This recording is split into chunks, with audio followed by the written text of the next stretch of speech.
Okay, in this video, we're going to look at an application of optimization of multivariable functions. They will look a lot like the applications we worked on in Calculus 1 when we were optimizing one variable functions. So let's take a look at this box. Suppose we have an open top box that holds 108 inches cubed, and we want to minimize the material we need to make this box. So the constraint that we're given is how much this box is holding, and that tells us the volume of the box. So let's label our box. It's a rectangular box, so we don't know that any of the sides are equal to each other. So I'm just going to call this length x, this length y, and I'm going to call the height z. And we know that our goal here is, in order to minimize the material we need to make, we really need to minimize the surface area of the box, what we would need to cover that box. So this is our objective or goal. And we do have a constraint, and that's how much volume this box can hold. So we know that our constraint to this problem, which will be really helpful to us in writing our surface area in 2 instead of 3 variables, but our constraint is that we know that the product of x, y, and z equals 108 because x, y, z is the volume of this box. And let's go back to write down our surface area formula to make our goal a little bit more explicit. So we know that our surface area is going to be the area of the base, which is x times y. Then we have 2 of each side. So we have 2 of a side that has area yz. So I'm going to write 2yz there. And we also have 2 sides with area xz. So plus 2xz. So this is the function we want to minimize, subject to the constraint that xyz is 108. So I'm going to start with that constraint and use it so that we might write our surface area function as a 2-variable function instead of 3. And we could solve for any variable we want, but I'm going to go ahead and solve our constraint for z and write this as 108 divided by xy. This will allow me to substitute here for z, and write my surface area in terms of x and y. So let's do that. So we'll substitute into our surface area to obtain the following. So we have surface area is xy plus 2y times 108 divided by xy plus 2x times 108 divided by xy. So I just substituted in for z, and I'm going to simplify a little bit, and then we're going to talk a little bit about what it would take to find the extreme values or the minimum. So here, surface area xy plus 108 times 2 is 216 divided by x, because one of the y's cancels here, and 216 divided by y because the x's cancel there. Now, this is a little bit more doable. We want to minimize this function. Now we just have 2 variables to worry about, but it's still a multivariable function. So to do that, we're going to really need to think about, all right, we know typically we think about where our derivatives don't exist and where the derivative is 0. In multivariable functions, we have to think about partial derivatives. So we want, let's call this f of xy. We want to know our partial with respect to x. We want to set that equal to 0. And we want to do the same thing with our partial with respect to y. And we also need to check, are there any places where our partials do not exist? So let's go ahead and find the partial derivatives of our function here, f of xy. So our partial with respect to x will be, for the first term when we hold y constant, that's just going to give us a y. And the second term we'll have a minus 216 over x squared using the power rule. And for the third term, well, this only depends on y, and so our partial with respect to x is 0.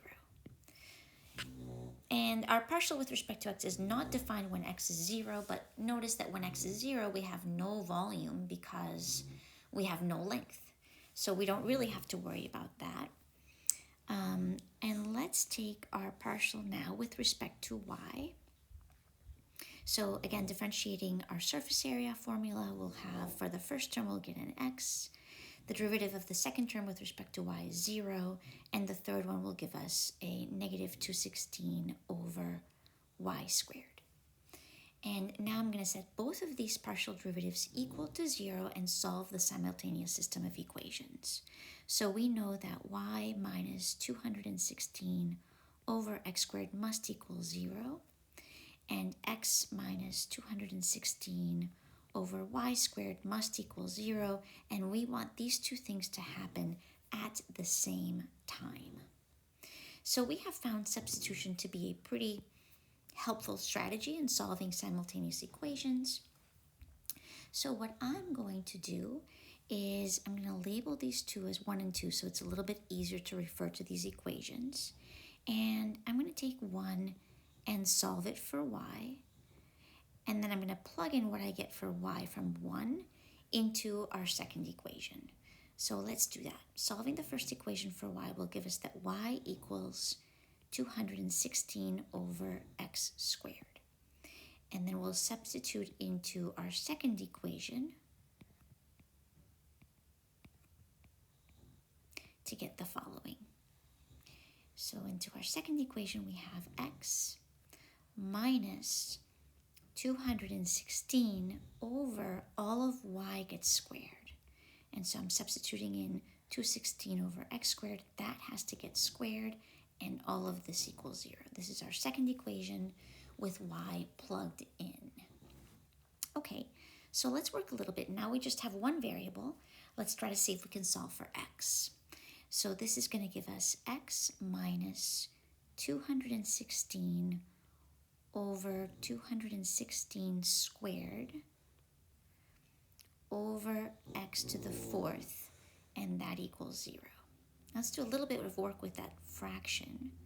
So one of my 216s will cancel out here, and x to the fourth can be brought up to the numerator. So we have x to the fourth over 216, and this equals 0. And as I mentioned in class, I find solving these equations is most effective when we factor. So I'm going to go ahead and factor x to get 1 minus x cubed over 216 equals 0. And this is going to give us two solutions. One of them is x is 0, which we know that gives us no length and no volume. And the other is when x cubed over 216 is equal to 1 to give us a 0 for that second term. So this is when x cubed equals 216. If I take the cube root of both sides, we get that x equals 6. So this will give us some volume. So I'm going to choose that as my answer because x equals 0 gives us no volume. And so it doesn't make any sense to make a box that holds nothing. All right, so let's go back and remember that our y was defined in terms of x. That was 216 over x squared. So we're going to be able to find the y value. And also z was defined in terms of both x and y. So we had 108 over xy. So this is going to give us that y is 216 over x squared, which is 36. And that is 6. And z is 108 divided by 6 times 6, or 108 divided by 36, which is equal to 3.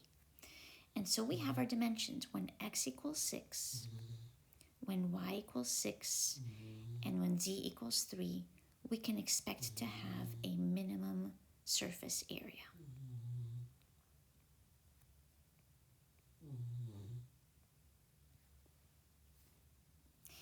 if you want to ensure for sure that we have a minimum, there are a couple of ways we could do that.